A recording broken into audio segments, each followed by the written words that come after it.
in February 2014, when Russia invaded Crimea. Failure to respond decisively to this breach of the international order paved the way for what is now the largest international armed conflict in Europe since World War II. Unpunished evil returns on a bigger scale.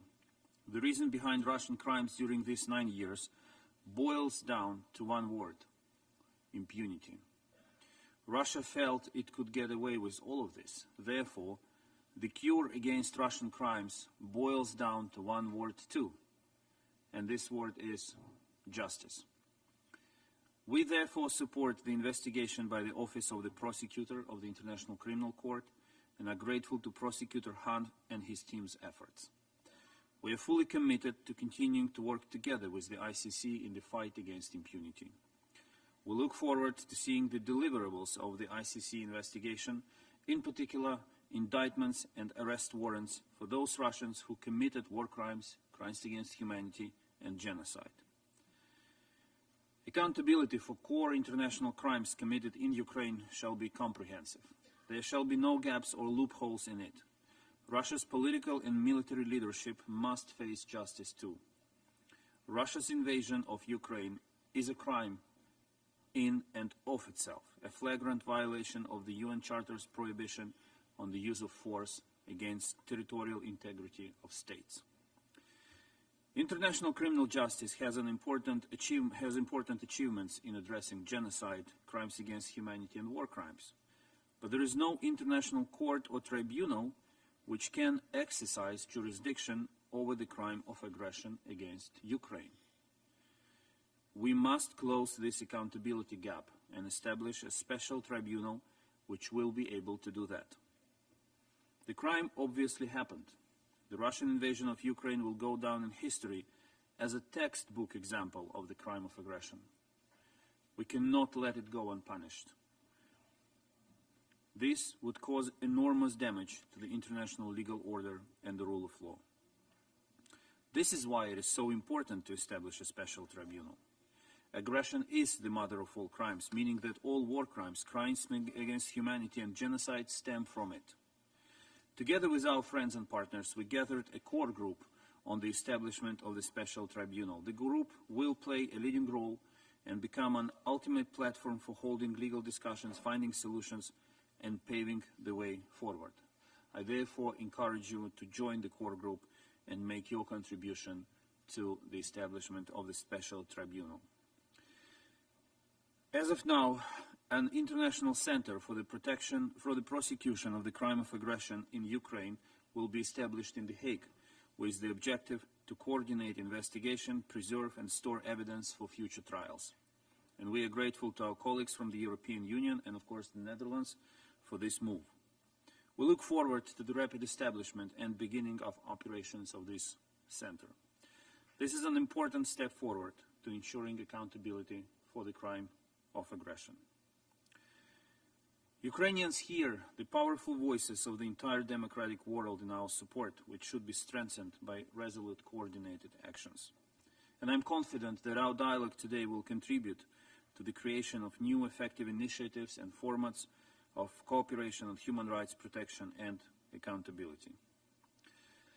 There is obviously no one-size-fits-all approach to all situations, and many existing recipes no longer work. It is high time to introduce new approaches and tools, and we shouldn't be afraid of it.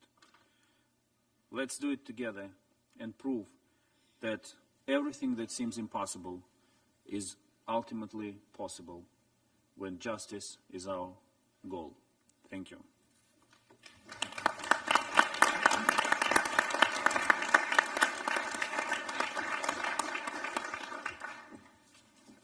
We will now hear from the Foreign Minister Hoekstra of the Netherlands. Your Excellency, you have the floor. Thank you, Chair, and ladies and gentlemen, I cannot get the image out of my head. The conversation I had with Sasha, a 12-year-old boy who has seen more misery in his life than we probably ever see in ours.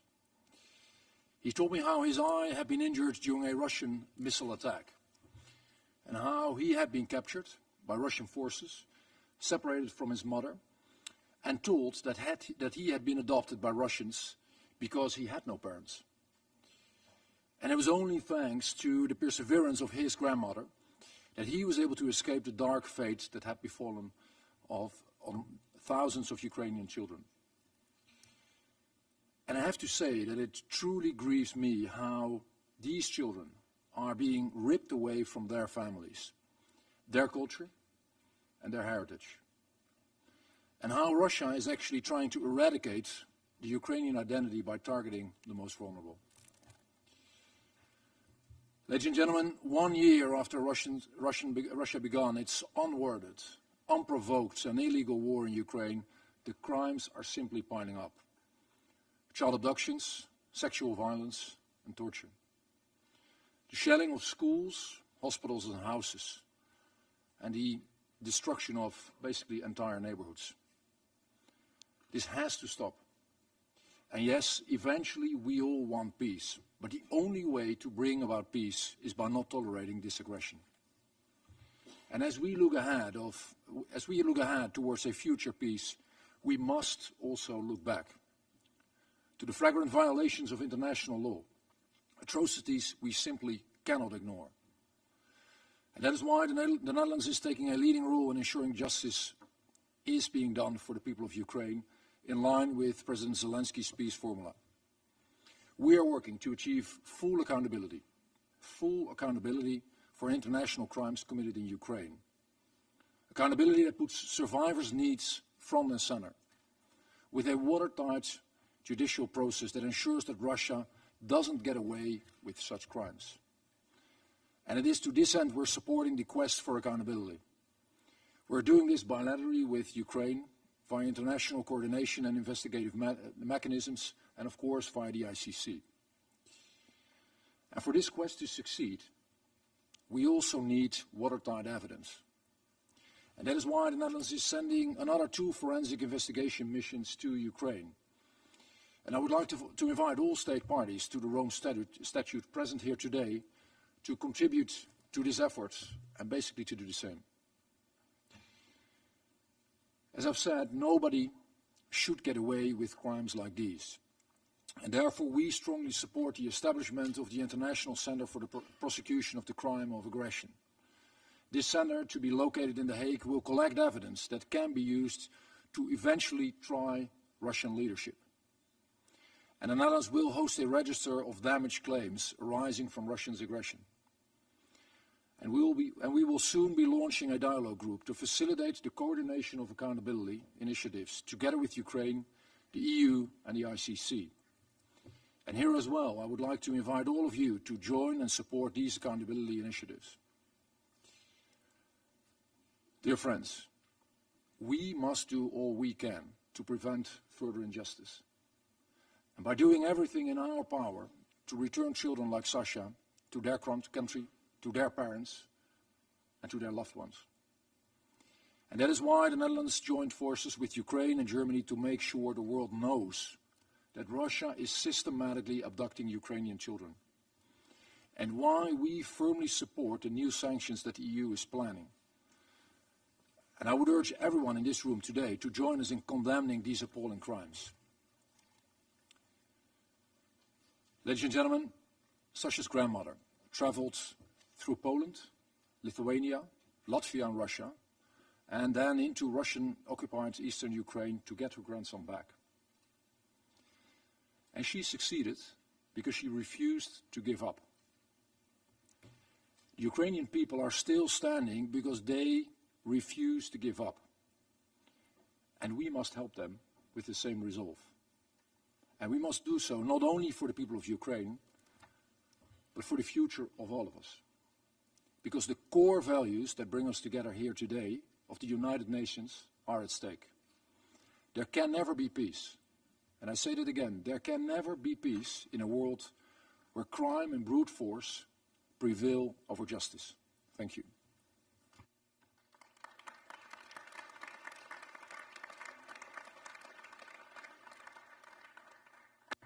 Thank you, Excellency. Now we will hear from Foreign Minister Rainsula from Estonia. Your Excellency, you have the floor. Yes, thank you. Excellencies, guests, dear Dmytro, I deliver the statement on behalf of the group of Friends of Accountability following the aggression against Ukraine, consisting of 49 member states and the European Union.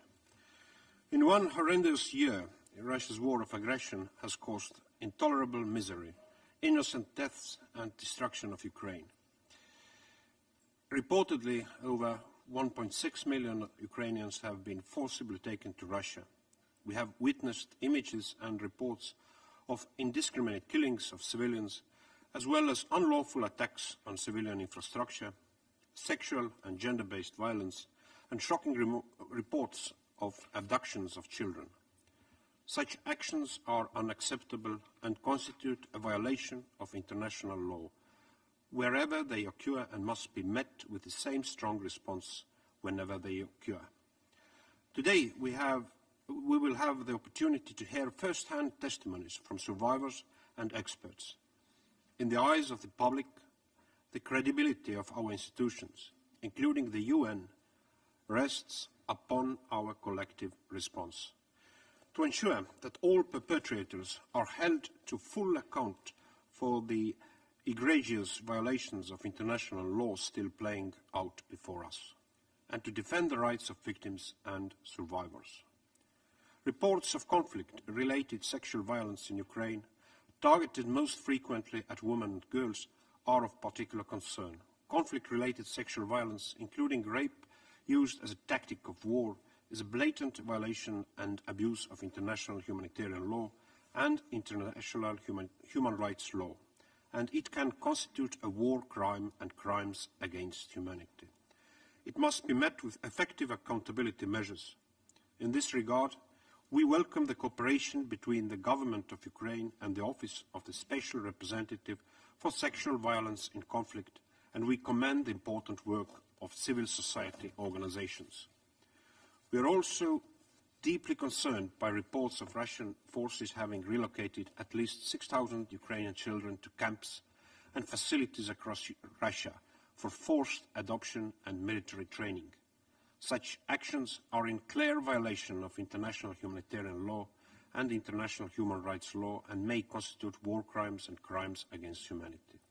We must continue to defend the human rights of every child, and we welcome today's discussion on this particular issue. Fighting impunity must be at the core of our international response. We commend all efforts to ensure accountability, in particular the opening of an investigation by the prosecutor of the ICC. Additionally, the establishment of the Independent International Commission of Inquiry on Ukraine, the OSCE Moscow mechanism, what an irony of name, the UN Human Rights Monitoring Mission, and the creation of an international center for the prosecution of the crime of aggression are important contributions to the quest for justice. The group of friends also highlights the important efforts of all other actors who contribute to accountability efforts for Ukraine, including national investigators and civil society actors collecting and preserving evidence. While we wait for the ongoing legal processes, which will take time, we cannot ignore the independent reports and testimonies we have in front of us. Ukrainian authorities have prosecuted and tried more than 20 people for war crimes.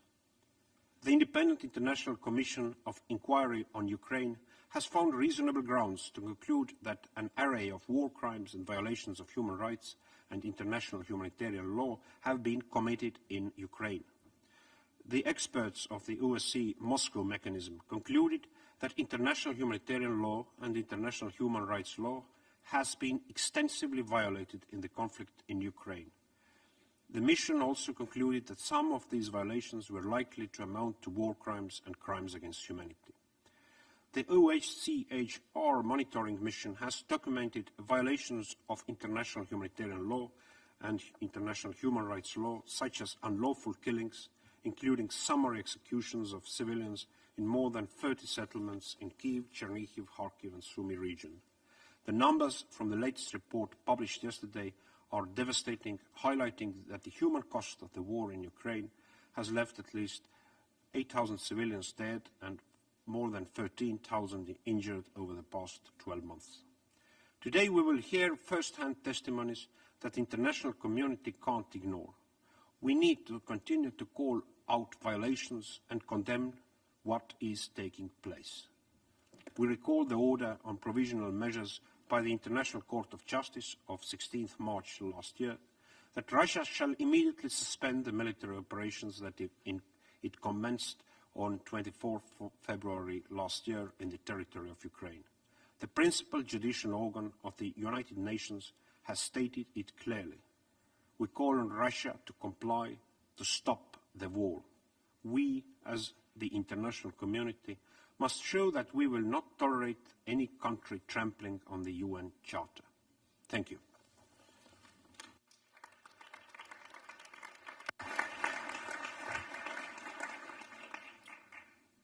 Thank you, Your Excellency. Now we will give the floor to Foreign Minister Flores of Guatemala. Your Excellency, you have the floor. Thank you, Ambassador Harper, for giving me the floor. Victory for human rights, justice for Ukraine, and accountability. That is the reason that we are here, dear friends and excellencies. This is the moment that we need to strongly condemn the unjustified and unprovoked aggression by the Russian Federation against the territorial integrity and the population of Ukraine. These actions constitute a flagrant violation of the United States Nations Charter. We are extremely concerned what is happening today, but we represent the voice of the ones that doesn't have a voice today. The numbers that we're going to hear today can be not tolerated. It is admissible and we should reprehend it.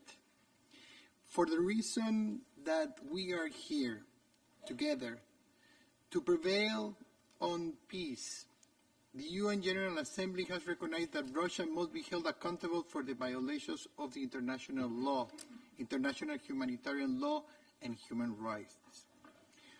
We are going to appeal today to all of you that we can come together with conclusions that can be able to allow us to bring Russia accountable for what is happening. We are very concerned about the increase of the numbers that we have of people that need human aid and rights that we need to be able to provide. Throughout this year, the intensive hostilities by Russia has caused destruction, deaths, and grievances to the civilians, and including women and children, forced to evacuate their homes. As a result, Ukrainians are without access to food, drinking water, medical assistance, and basic services. Ladies and gentlemen, dear friends, it is extremely alarming that Russian military operations have not ceased, including the increase of launchings of different types of missiles against civilian population, frankly violating the international law, international humanitarian law, including threats of a possible use of nuclear weapons. The President of the Republic of Guatemala, Dr. Alejandro Yamatei Fay, and myself witnessed firsthand the atrocities caused by this aggression. During our visit to Ukraine last year, the scene was devastating. That is why today I call to the international community that we need to be able to work together to achieve peace and make the necessary commitments to prevent the armed clashes between the nations through dialogue, negotiation, and peace means provided by the international law. As a result, my country, Guatemala, co-facilitated the resolution adopted last 14th of November that requested the creation of an international register of damages against Ukraine.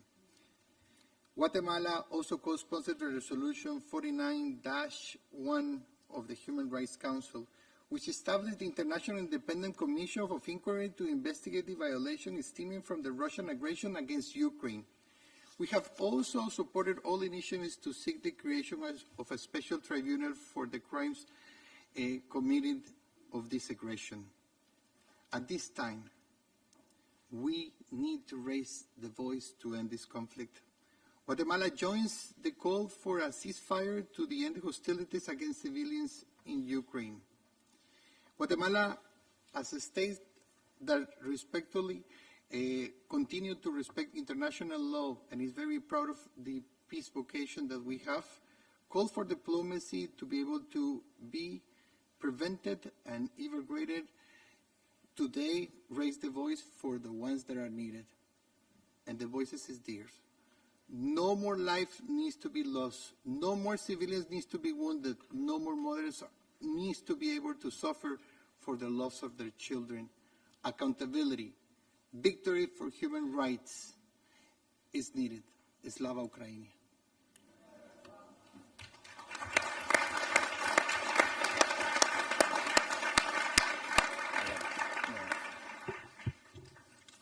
Thank you, Your Excellency.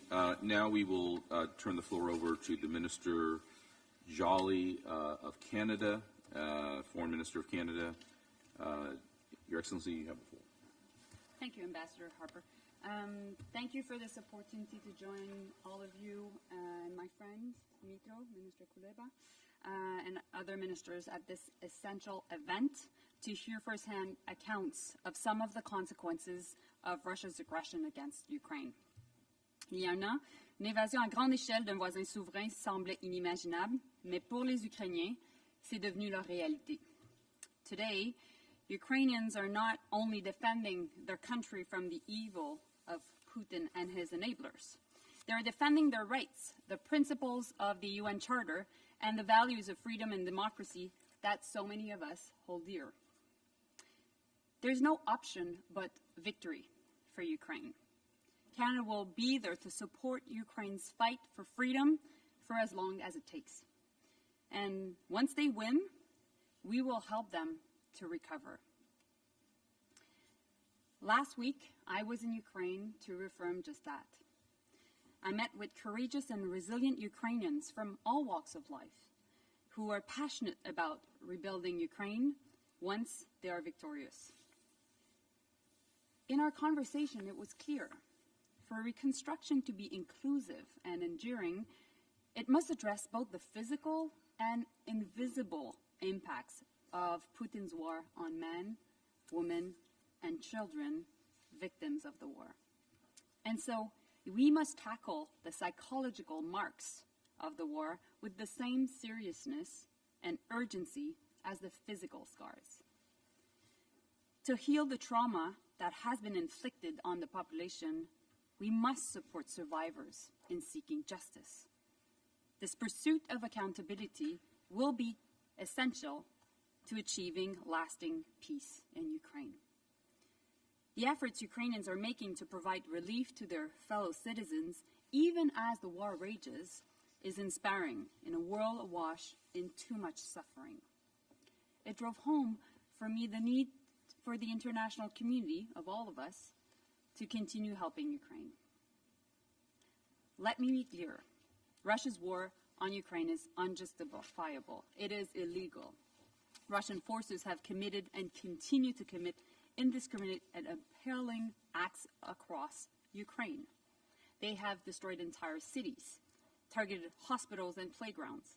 In an act of incredible horror, they have ripped children away from their homes.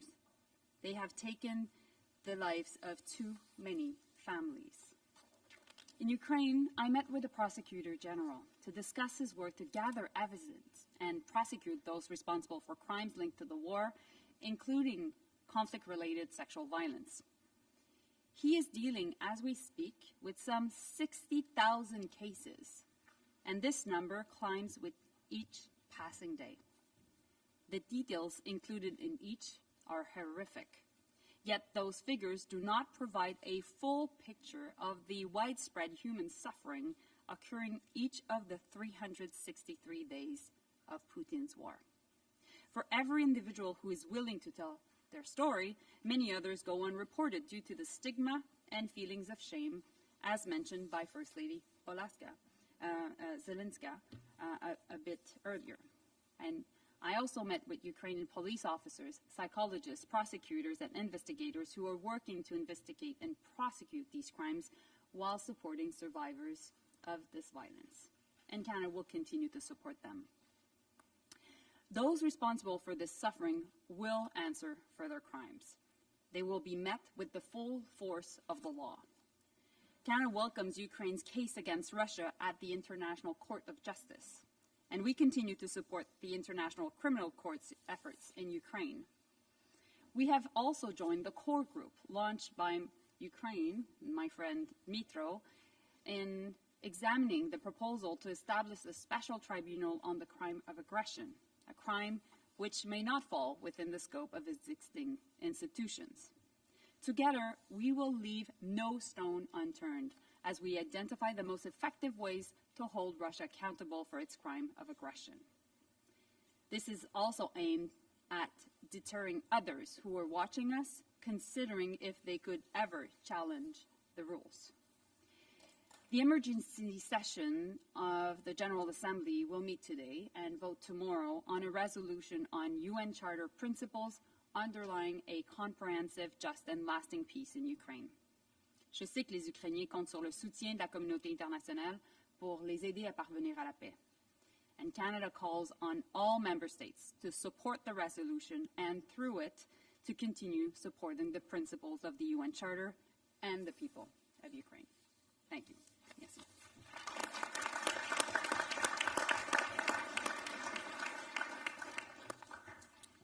Thank you, Your Excellency. As each of our distinguished ministers have noted, what is essential is accountability. And so one piece of that accountability is the International Criminal Court, and we welcome online the Honorable Karim Khan, King's Counsel and prosecutor at the ICC.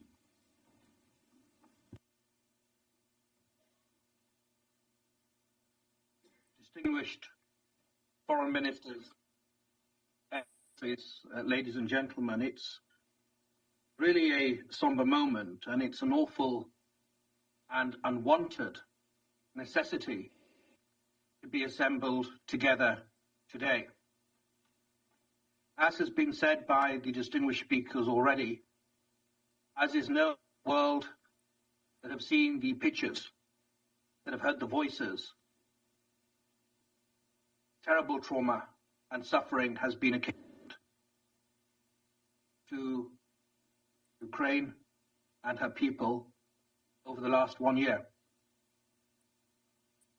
In May of last year, I was in Bucha, outside St. Peter's Church, with the then Prosecutor General, with my team, and with the Ukrainian investigators that were working with courage to document the crimes that appeared to have been committed. I saw the body bags, and we heard the reports. And in the subsequent months, the investigations conducted by my office have deepened. In Borodenka, in Kharkiv, and when I left, I thought really about left behind because shells were falling.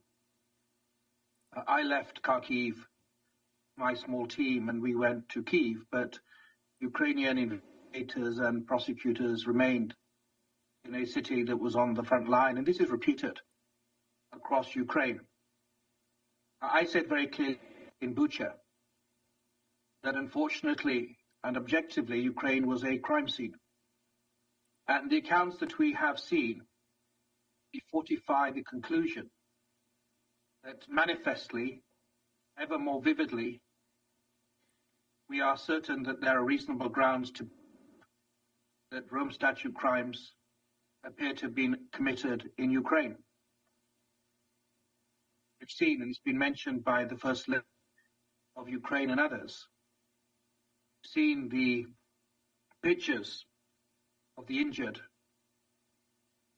regarding the maternity ward in Mariupol or the theater. We've seen and heard accounts of the targeting of the grids. We've seen and heard allegations of prisoners of war that are recounting allegations of torture. We have heard and spoken to individuals who are complaining of sexual and gender-based violence. We have seen and heard predicament of children who appear to have been taken across international borders.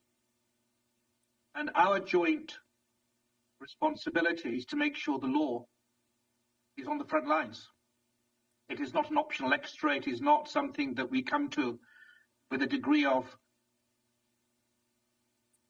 pedestrian approach.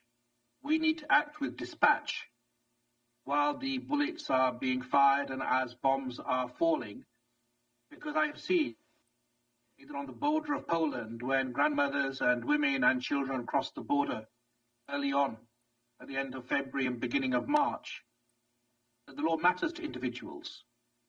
Whilst many have lost their physical shelter, they are looking increasingly to the law to give them shelter now for what they've endured, and to mitigate or ameliorate the worst types of excesses that far too often take place in conflict. And therefore, the seriousness of the situation from any perspective is well known to everybody.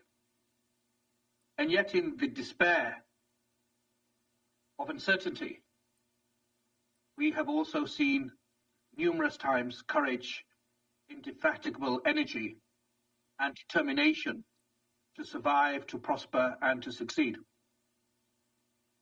There is a saying, of course, that the darkest part of the night is just before the dawn.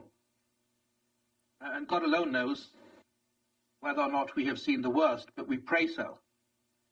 But in the midst of the disruption, the uncertainty, when the anchors of stability seem to have been uprooted in so many places around the world, we do see rays of hope.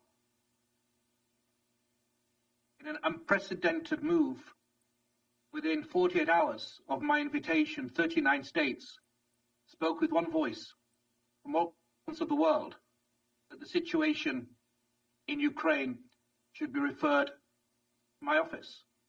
We now have 43 states. We have seen new partnerships being built.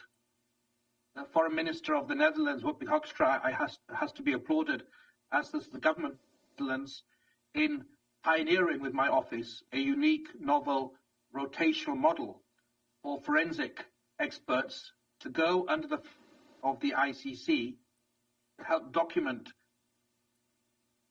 crime scenes, to collect evidence to the highest international standards, to help the Ukrainian national authorities, and also to provide evidence to my office in a way that will facilitate independent and impartial investigation.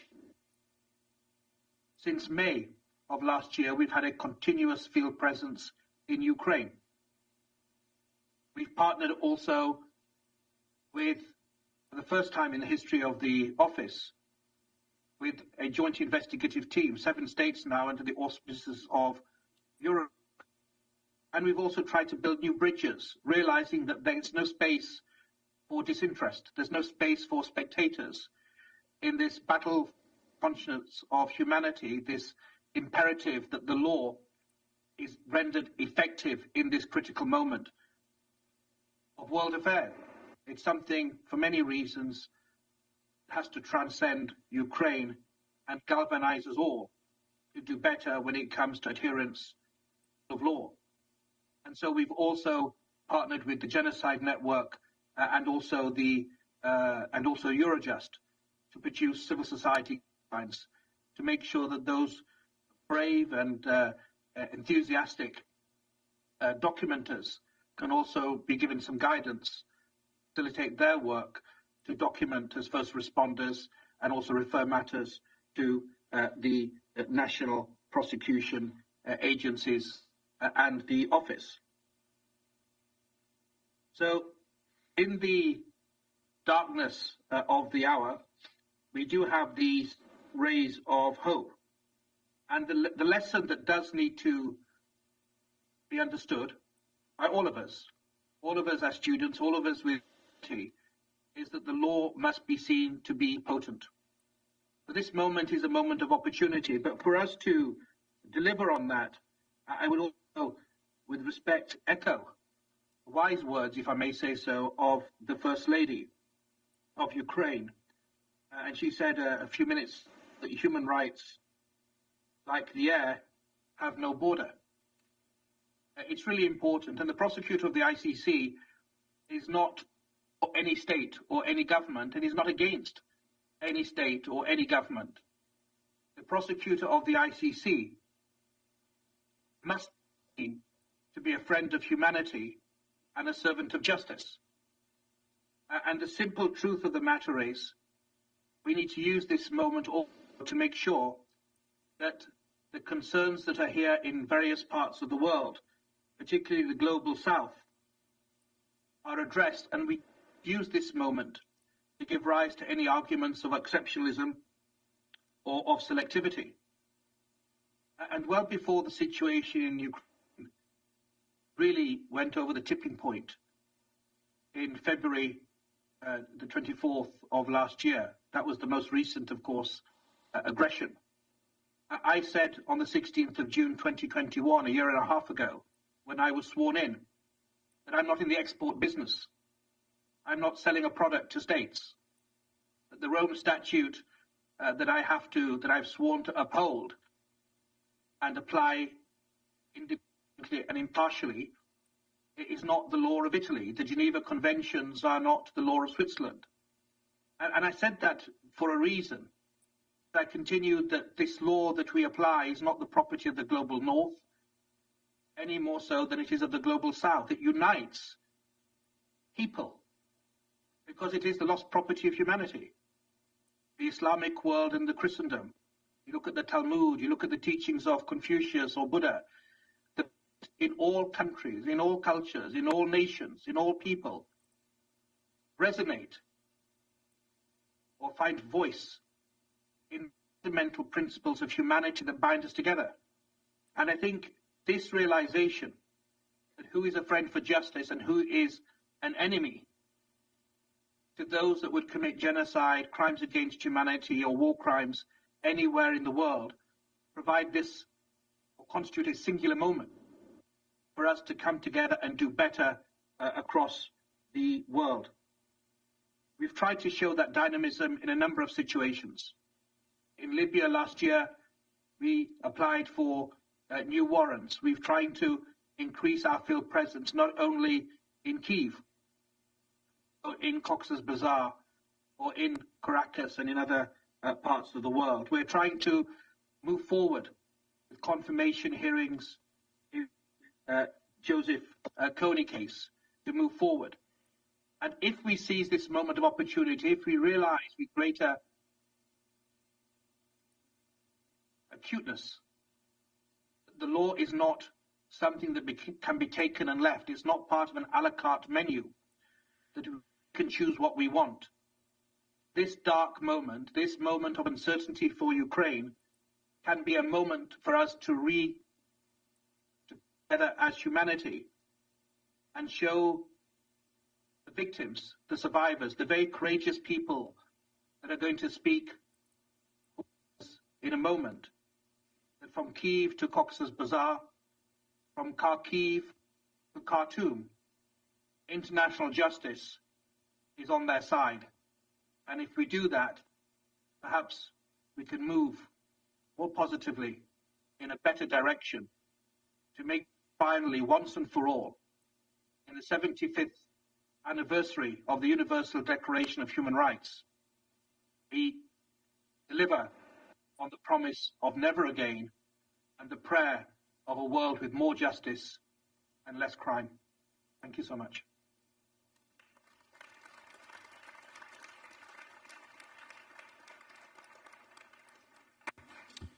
Thank you, Mr. Khan, for those powerful remarks. I just want to close this session by thanking our distinguished ministers for their insightful, sobering, and important observations.